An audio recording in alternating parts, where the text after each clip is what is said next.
Baiklah, di sini saya akan menjelaskan tentang keputusan lokasi dokter. Di sini fenomena umum pasar adalah penyebaran pemasok di antara peminta. Proses ini pertama kali dijelaskan oleh Hotel Link 1929. Di pasar untuk dokter, kekuatan ekonomi yang kuat mengarahkan lokasi dokter. Dokter menanggapi permintaan yang efektif dengan menempatkan diri di daerah dengan populasi tertinggi dan dengan rasio dokter yang rendah. Ketika curahan dokter dari sekolah kedokteran dan imigrasi meningkatkan rasio dokter, banyaknya dokter berbeda digunakan di seluruh negeri dan kota-kota yang seakan menjadi semakin kecil, seperti yang dibutuhkan oleh persaingan ruang. Sebuah studi tentang migrasi dokter dan dokter gigi, Benham, Maurizi, dan Rader 1968, memberikan potret yang berbeda tetapi mendukung kekuatan pasar yang sama. Penelitian tersebut mengamati lintas negara bagian yang bukan kota dan menemukan bahwa dokter dan dokter gigi cenderung berpindah dari negara bagian dengan tingkat pengembalian ekonomi yang relatif rendah ke negara bagian dengan tingkat pengembalian ekonomi yang relatif tinggi. Dengan demikian, studi langsung tentang pergerakan dokter di seluruh negara bagian juga mendukung pentingnya kekuatan pasar dalam menentukan lokasi dokter dan profesional penyembuhan lainnya. Keputusan tentang lokasi praktis medis memiliki banyak kesamaan dengan keputusan untuk memilih spesialisasi. Dalam kedua kasus tersebut, kekuatan ekonomi mengarahkan pola agregat, sementara preferensi individu mungkin juga mempengaruhi pilihan individu tersebut. Kesamaan lain terjadi dalam hal potensi hambatan masuk. Dalam kasus pilihan khusus, ada kemungkinan organisasi pelatihan khusus untuk membatasi masuk ke bidang tertentu. Tanda-tanda pembatasan seperti itu akan mencakup pengembalian besar yang terus-menerus untuk investasi waktu dan munculnya antrian besar atau permintaan berlebih untuk masuk ke program pelatihan khusus. Orang biasanya menemukan misalnya bahwa program beasiswa residensi dan pasca doktoral tertentu dilakukan bertahun-tahun sebelumnya, suatu tanda kelebihan permintaan untuk pelatihan, dan karenanya merupakan indikator kondisi pasokan yang terbatas. Mungkin itu dari saya, sekian, terima kasih. Assalamualaikum warahmatullahi wabarakatuh. Perkenalkan, saya Oktavialni Rumengan. Nah, dalam materi kali ini, bagian 7.2 akan dijelaskan bagaimana dokter dan pasien menentukan harga. Hal ini didasarkan karena beberapa hasil penelitian mengungkapkan bahwa terjadi dispensi harga yang terlalu besar untuk setiap perbedaan kualitas. Nah, dispensi harga substansial untuk barang identik di wilayah geografis yang sama. Kedua, dokter tampaknya menghadapi kurva permintaan yang miring ke bawah untuk setiap layanan mereka. Ada kepercayaan yang tersebar bahwa dokter menggunakan diskriminasi harga. Nah, untuk itu, dalam materi ini akan dijelaskan salah satu pendekatan yakni metode Pauli dan Shatterwald untuk menganalisis kasus dispensi harga dan bagaimana pasien mencari dokter untuk biaya pengobatannya sendiri. Nah, dapat disimpulkan bahwa pencarian pasar dengan kepadatan dokter yang tinggi lebih sedikit. Logika mereka mengatakan bahwa sulit bagi setiap orang untuk menemukan orang lain yang menggunakan dokter tertentu ketika ada banyak dokter di kota. Kebanyakan, cara pencarian adalah dengan bertanya ke teman atau kerabat. Namun, dua masalah muncul dalam model pencarian ini. Pertama, jika pencarian dipusatkan pada harga, maka tampaknya tidak lebih mahal untuk menempuh informasi harga dari sampel 5 dokter. Contohnya, masing-masing harga tersebut memerlukan panggilan telepon untuk menentukan berapa misalnya biaya pemeriksaan fisik. Nah, masalah kedua yakni bagaimana pasien benar-benar melakukan pencarian mereka dalam proses pencarian alternatif. Seseorang akan mulai dengan menanyakan beberapa dokter kekenalan mereka atau kerabat mereka. Demikian materi dari saya. Terima kasih. Baiklah, saya akan melanjutkan memaparkan bagian 7.4, yaitu pencarian sebenarnya oleh pasien. Jadi, ada satu studi yang menunjukkan seberapa sering pasien ini benar-benar mencari dokter baru. Studi ini dilakukan oleh Olsen, Kane, dan Kessler pada tahun 1976. Dalam survei mereka terhadap 632 rumah tangga di wilayah Salt Lake City pada tahun 1974, penduduk ditanya tentang penggunaan dokter, termasuk apakah mereka pernah melakukan ganti dokter. Jadi, sekitar 60% responden pernah berganti dokter pada suatu waktu. Jadi, pada tingkat yang hampir sama untuk kelompok status sosial ekonomi rendah maupun tinggi atau socio-economic status. Dan sekitar 10% lainnya ingin melakukan ganti dokter tetapi terhalang dalam beberapa hal. Misalnya, mereka takut menyinggung dokter yang saat ini mereka gunakan.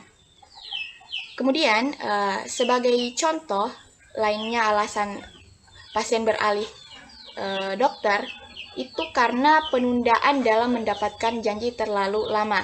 Jadi di Amerika ini ada semacam appointment. Jadi sebelum mereka melakukan konsultasi, mereka melakukan appointment dulu untuk menentukan jadwal untuk konsultasi mereka. Kemudian mereka tidak menyukai kualitas perawatan atau harga yang mereka anggap terlalu tinggi. Kemudian dilakukan lagi sebuah survei konsumen dan dokter pada tahun 2011 untuk mengukur alasan pasien untuk mengubah dokter yang mereka gunakan saat ini. Dan dokter percaya bahwa 80% pasien itu beralih karena mereka pindah atau kantor dokter berhenti menerima asuransi mereka. Dengan kata lain, mereka merasa bahwa hanya 20% pasien yang meninggalkan praktek mereka itu karena terkait dengan kualitas perawatan, kenyamanan maupun harga. Tetapi pasien memiliki pandangan yang berbeda dengan pandangan dokter. Jadi sekitar 40% dari mereka mengatakan mereka hanya akan meninggalkan dokter mereka karena alasan pindah atau dokter tidak lagi menerima asuransi mereka. Dan hampir 80% mengatakan mereka akan berganti dokter karena alasan kualitas layanan atau kenyamanan. Kemudian yang terakhir, survei baru dilakukan yang dirilis pada tahun 2017. Dan hasilnya secara ringkas menunjukkan sebagai berikut. Yang pertama itu, separuh orang Amerika mencari informasi harga sebelum pergi ke dokter. Jadi mereka yang memiliki deductible yang lebih tinggi itu lebih cenderung mencari informasi harga. Kemudian yang kedua, hanya 20% orang Amerika itu benar-benar membandingkan harga antar penyedia. Dari mereka yang melakukan ini, lebih dari setengahnya itu melaporkan untuk melakukan penghematan uang. Kemudian 70% orang Amerika tidak memandang harga yang rendah itu sebagai tanda kualitas yang rendah juga. Tetapi sebagian besar pembanding memilih penyedia dengan harga yang lebih rendah. Kemudian sumber informasi harga bervariasi. Misalnya dari teman, kerabat, kolega, perusahaan asuransi, dokter, dan resepsionis kantor medis itu merupakan sumber dari adanya informasi harga. Selanjutnya, yaitu bagian 7.5, periklanan dan biaya informasi. Salah satu cara untuk meningkatkan jumlah pencarian di pasar yaitu dengan mengurangi biaya informasi. Jadi, banyak negara bagian melarang adanya iklan untuk layanan profesional selama bertahun-tahun. Larangan ini telah dijatuhkan oleh banyak negara sebagai anti persaingan. Dan pada tahun 1970-an, mengikuti keputusan hukum ini, Kode Etik AMA dalam opini 5,02 dinyatakan kembali untuk menetapkan bahwa tidak ada larangan etis terhadap iklan oleh dokter, kecuali untuk iklan yang menipu masyarakat. Iklan seperti The Force di film Star Wars, film fiksi ilmiah, memiliki sisi baik dan buruk. Tentu saja, ia memiliki kemampuan untuk mendistorsi pilihan pasien dan dark side atau sisi gelap iklan inilah yang ditekankan oleh kelompok-kelompok profesional untuk menentangnya. Beberapa orang bahkan takut bahwa iklan ini dapat meningkatkan permintaan akan suatu produk, dapat menyebabkan harga yang lebih tinggi muncul. Nah, tentu saja, ketika iklan umum di pasar, biaya iklan tersebut merupakan bagian dari struktur biaya perusahaan dan karenanya merupakan bagian dari strategi penetapan harga. Namun hal lain yang mungkin dilakukan iklan yaitu mengurangi biaya penyediaan informasi kepada konsumen. Dalam model pencarian persaingan monopolistik, pencarian konsumen yang lebih banyak mengarah pada harga yang lebih rendah dan penyebaran harga yang lebih kecil. Itulah yang dapat saya jelaskan. Selanjutnya saya serahkan kepada pemateri selanjutnya. Baik, selanjutnya saya akan menjelaskan tentang 7.5 yaitu periklanan dan biaya informasi.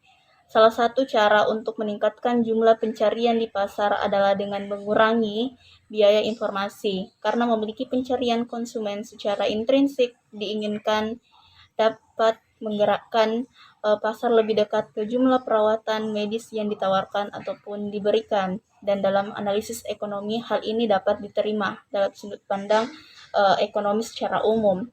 Dalam ekonomi, tingkat benar yang dimaksudkan di sini adalah ketika nilai marginal untuk pasien dari jumlah perawatan X sama dengan biaya marginal dari jumlah yang sama. Ini memaksimalkan kesejahteraan sosial total yang merupakan definisi bagi para ekonom secara umum.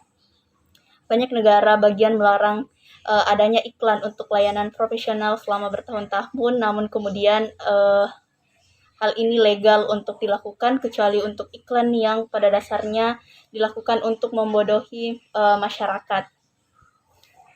Dalam beberapa studi mengatakan bahwa iklan dengan menerapkan iklan pada layanan profesional dapat meningkatkan jumlah penjualan produk dibandingkan dengan negara bagian yang melarang iklan di negara tersebut.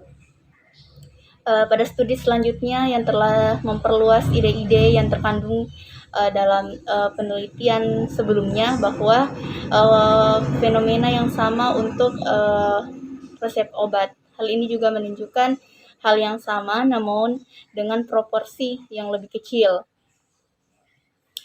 Ketika perusahaan tidak dapat beriklan dengan harga, mereka menggunakan persaingan yang berbasis kualitas, yang mengarah pada kualitas yang terlalu tinggi dan perspektif pasar dalam arti bahwa ketika iklan itu diizinkan, pasar kembali ke harga yang lebih rendah dan kombinasi kualitas yang lebih rendah pula. Beberapa penelitian mengatakan bahwa prosedur medis khusus yang diiklankan untuk iklan konsumen dapat menarik minat konsumen untuk menggunakan layanan-layanan tersebut karena iklan mempunyai efek untuk mempengaruhi pasien ataupun konsumen untuk menggunakan layanan tersebut. Kemudian saya akan menjelaskan poin 7.6 yaitu peran lisensi. Jadi pemerintah di berbagai pada tingkatan itu memberikan lisensi kepada dokter, perawat terdaftar, dokter gigi, dan mereka yang memiliki banyak profesi penyembuh lainnya. Jadi lisensi ini berfungsi untuk memberikan dukungan atau keyakinan bahwa itu melindungi keselamatan masyarakat dari kompetisi dari praktisi ataupun suatu profesi. Menariknya, lisensi ini biasanya terjadi untuk input dalam proses produktif, namun jarang digunakan untuk perusahaan yang bertanggung jawab atas output. Seperti halnya dengan periklanan, lisensi memiliki potensi fitur yang baik ataupun buruk. Yang jelas yang baik adalah adanya pemeliharaan kualitas dan pencegahan bahaya bagi pasien yang sangat besar jika pasien mengalami kesulitan dalam menilai penyediaan layanan. Kemudian lisensi memberikan dasar pada kualitas perawatan yang dapat diandalkan konsumen tanpa penyelidikan ataupun penyediaan layanan tertentu. Sejauh ini penyedia standar tersebut cukup berhasil. Namun di sisi lain, salah satu ciri buruk dari lisensi itu sendiri adalah menjadi penghalang untuk masuk. Maksud saya di sini adalah perusahaan yang ingin masuk pada pasar persaingan. Karena di samping adanya lisensi, hal ini juga dapat mengurangi persaingan dan menciptakan rantai monopoli bagi mereka yang memperoleh lisensi, sedangkan bagi yang tidak memiliki lisensi tentu hal ini tidak bisa dilakukan. Di internet juga memiliki fitur yang diinginkan dan tidak diinginkan. Secara otomatis, kemampuan untuk membatasi entry yang jelas memiliki beberapa kewajiban ekonomi yang terkait dengannya. Namun kemampuan kontrol bagi kualitas lisensi sebenarnya secara umum bisa menjadi lebih positif. Seseorang dapat mengatakan bahwa lisensi selalu menguntungkan, namun kita tidak bisa mengatakan bahwa apakah lisensi ini memiliki keuntungan secara positif maupun negatif, karena hal ini tergantung pada pilihan konsumen itu sendiri. Dewan Spesialisasi Medis memiliki aspek yang mirip dengan lisensi, kecuali bahwa mereka bersifat sukarela dan bukan kewajiban. Oleh karena itu, meskipun setiap dokter seharusnya memiliki lisensi, sertifikasi, spesialisasi sepenuhnya itu opsional. Tentu saja karena Dewan Khusus itu tidak bisa membatasi masuknya ke dalam profesi medis, terutama mereka yang berfungsi sebagai indikator kualitas. Selanjutnya saya akan menjelaskan subbab 7.7 tentang perkiraan kurva permintaan yang akan dihadapi oleh sebuah perusahaan dokter. Jadi, beberapa konsep yang telah dibahas sebelumnya ini mempunyai efek pada ruang lingkup praktik dokter dan di mana mereka berada. Dari konsep tersebut dapat kita ketahui bahwa dokter ini bebas memilih lokasi di mana mereka akan membuka sebuah praktik dan bagaimana mereka menghadapi sebuah kondisi pasar tersebut. Salah satu studi telah memperkirakan sebuah kurva permintaan untuk yang akan dihadapi oleh perusahaan dokter perawatan primer, di mana mereka menggunakan data survei dari American Medical Association dengan yang berlokasi pada area Ropolitan, di mana sebuah daerah yang memiliki populasi itu lebih dari 1 jiwa. Hasilnya mereka mendukung penelitian sebelumnya dengan secara spesifik menambah kota ke dalam konsep-konsep yang telah dibahas sebelumnya. Dari hasil penelitian tersebut, yang paling penting untuk kita garis bawahi adalah elastisitas harga dari kurva permintaan. Jadi elastisitas harga dari kurva permintaan yang dihadapi dokter umum di kota besar itu menunjukkan hasil yang cukup besar dalam semua bentuk dimensi estimasi yang dimaksud. Mereka menghasilkan elastisitas -3 atau hal ini lebih besar daripada nilai absolut. Artinya di sini kita harus berhati-hati untuk tidak mengacaukan elastisitas kurva permintaan pasar yang ada. Kurva permintaan pasar yang ada melihat tabel sebelumnya pada tabel 5.3, yang mana hanya menunjukkan sekitar 0,2 hingga -0,3. Perbedaan yang mendasar adalah bahwa perusahaan individu kehilangan pelanggan yang hanya ketika mereka benar-benar memutuskan sebuah harga yang lebih tinggi, sehingga secara keseluruhan mereka akan kehilangan pelanggan mereka. Elastisitas -3 ini tentu saja menegaskan validasi menggunakan sesuatu model lain atau sesuatu model kompetitif sempurna untuk menjelajahi pasar dokter. Selain itu juga elastisitas -3 ini menunjukkan penyimpangan dari pasar persaingan murni yang bisa saja lebih besar dari sebuah perkiraan. Selanjutnya estimasi dalam studi ini juga menunjukkan sebuah efek waktu tunggu dari sebuah harga, di mana waktu tunggu yang lebih lama itu tentu saja akan mengurangi permintaan kunjungan kantor, karena orang cenderung tidak suka menunggu sesuatu ataupun melakukan antrian seperti itu. Apalagi dalam kondisi perusahaan dokter ini, artinya mereka yang menunggu ini sedang dalam kondisi sakit. Estimasi elastisitas waktu tunggu yang dihadapi oleh sebuah perusahaan dokter itu berkisar antara minus 0,4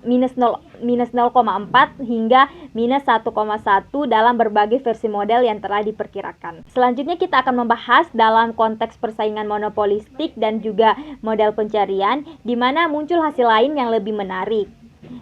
Tentu saja hal ini bertentangan dengan studi empiris sebelumnya. Pada penelitian kali ini mereka menggunakan data pada perusahaan individu daripada data di tingkat wilayah atau area statistik metropolitan standar atau SMSA. Hasilnya mereka menemukan bahwa kepadatan dokter yang lebih tinggi di suatu wilayah akan mengurangi permintaan yang harus dihadapi oleh seorang dokter. Hasil dari penelitian ini dikatakan sangat tepat, di mana atau sangat sesuai dengan model persaingan monopolistik standar, di mana lebih banyak perusahaan dalam suatu komunitas itu menyiratkan lebih sedikit pelanggan per perusahaan. Hal ini tentu saja menyebabkan sebuah pergeseran dari dalam kurva permintaan yang dihadapi oleh perusahaan dokter, sehingga mereka akan mengurangi harga yang dibebankan. Temuan ini memperkuat sebuah keyakinan bahwa sesuatu selain pencarian yang sulit itu akan membuat harga lebih tinggi di pasar dengan lebih banyak dokter. Sekian materi yang dapat saya sampaikan. Selanjutnya saya serahkan kepada teman saya. Terima kasih. Perkenalkan, nama saya Ina Selviana. Saya akan menjelaskan materi 7.8, yaitu permintaan yang diinduksi. Ide permintaan yang diinduksi tidak terbatas pada penyediaan perawatan medis. Hampir setiap orang yang memiliki mobil mungkin pernah merasa bahwa dia telah menjual layanan perbaikan yang mungkin tidak diperlukan. Namun, dari sudut pandang konsumen, terkadang tidak ada gunanya memeriksakan diri ke montir. Dalam perawatan medis, perbedaan besar dalam pengetahuan antara dokter dan pasien tentu menunjukkan kemungkinan bahwa dokter dapat menggunakan posisi pengetahuan mereka yang lebih tinggi untuk keuntungan finansial mereka sendiri. Maka dari itu kita harus mengetahui apa yang dimaksud dari permintaan yang diinduksi. Baru-baru ini, sebuah penelitian yang luar biasa menimbulkan keraguan besar pada metodologi yang mendasari yang digunakan untuk banyak penelitian sebelumnya tentang permintaan yang diinduksi. Tanpa mendasari masalah statistik dengan sangat rinci, kita akan mempertimbangkan masalah mendasar. Jika kita melihat ke berbagai daerah di negara ini, kita tentu akan menemukan hubungan positif antara jumlah, misalnya yaitu ahli bedah ortopedi per kapita dan jumlah operasi ortopedi yang dilakukan per kapita. Tentu saja orang akan mengharapkan ini dalam lingkungan pasar yang kompetitif, di mana permintaan yang lebih tinggi, misalnya karena pada pendapatan yang lebih tinggi menarik lebih banyak pasokan. Selanjutnya yaitu materi pergeseran eksogen dan permintaan agregat. Sebuah kelas tes permintaan terinduksi melihat dengan cermat apa yang terjadi ketika sesuatu berubah di pasar untuk menggeser permintaan agregat untuk layanan dokter. Studi target pendapatan klasik sering melihat perubahan seperti itu. Adapun satu tambahan yang sangat elegan untuk literatur ini menunjukkan pendekatan ini yang terbaik. Grubat dan Owings pada tahun 1996 mempelajari perbedaan negara bagian dalam pengurangan angka kelahiran dalam beberapa dekade terakhir. Khususnya bagi dokter kandungan, penurunan angka kelahiran menghadirkan pergeseran eksogen klasik dalam permintaan untuk layanan mereka. Selanjutnya yaitu dokter sebagai agen untuk pasien. Pendekatan konseptual yang telah terbukti cukup berhasil dalam diskusi ini bergantung pada konsep teori permainan agensi, di mana prinsipal atau pasien mendelegasikan wewenang kepada agen atau dokter untuk membuat keputusan penting. Selanjutnya yaitu rujukan materi. Rujukan materi yang dimaksud di sini adalah rujukan dokter ke fasilitas miliknya sendiri. Jenis rujukan terpisah membawa pertanyaan tentang bujukan permintaan menjadi lebih menonjol. Rujukan mandiri oleh dokter ke fasilitas independen di mana mereka memiliki kepentingan finansial. Fasilitas tersebut dapat mencakup fasilitas radiologi diagnostik, fasilitas terapi radiasi, laboratorium medis, klinik terapi fisik, dan sejenisnya. Praktek ini tampaknya cukup umum pada masa sekarang, dan dalam sebuah penelitian terhadap dokter di Florida, Mitchell dan Scott pada tahun 1992 menemukan bahwa setidaknya ada 40% dokter yang disurvei terlibat dalam perawatan pasien langsung dan memiliki investasi di fasilitas perawatan kesehatan yang dapat mereka rujuk ke pasien mereka sendiri. Itulah yang dapat saya jelaskan. Selanjutnya saya serahkan kepada rekan kelompok saya. Terima kasih. Terima kasih atas kesempatan yang telah diberikan. Nah, di sini saya akan menjelaskan poin 7.9, yakni peran skema pembayaran. Nah, di sini terdapat satu analisis khusus dari Woodward dan Warren Bolton, di mana mereka mengembangkan cara-cara metode pembayaran dapat mengubah rekomendasi pengobatan dari dokter yang tahu apa standar perawatan yang benar. Nah, studi ini mempertimbangkan 3 jenis pembayaran kepada dokter. Yang pertama pembayaran dari gaji tahunan, yang kedua pembayaran upah berdasarkan waktu, dan yang ketiga pembayaran berdasarkan jumlah prosedur yang dilakukan. Nah, ini seperti sistem fee for service yang biasanya didapatkan. Nah, model ini dengan jelas memprediksi bahwa dokter yang dibayar dengan sistem fee for service akan mendapatkan lebih dari tanda kutip hak jumlah perawatan. Nah, di buku ini juga dijelaskan ada beberapa penelitian yang mendukung model dari Woodward dan Warren Bolton ini. Nah, lanjut yang terakhir, yakni kesimpulan, di mana kekuatan ekonomi menggerakkan banyak keputusan penting yang dibuat oleh dokter dan bagaimana mereka berinteraksi dengan pasien. Nah, seperti yang dijelaskan oleh pemateri sebelumnya, dalam bab ini juga itu menunjukkan kekuatan ekonomi mempengaruhi lokasi keputusan dokter. Nah, dan juga terkait dengan uji coba terkontrol di klinik pediatrik yang menunjukkan bahwa mekanisme pembayaran berpengaruh terhadap jumlah kunjungan pasien. Nah, mungkin sekian dari saya. Terima kasih.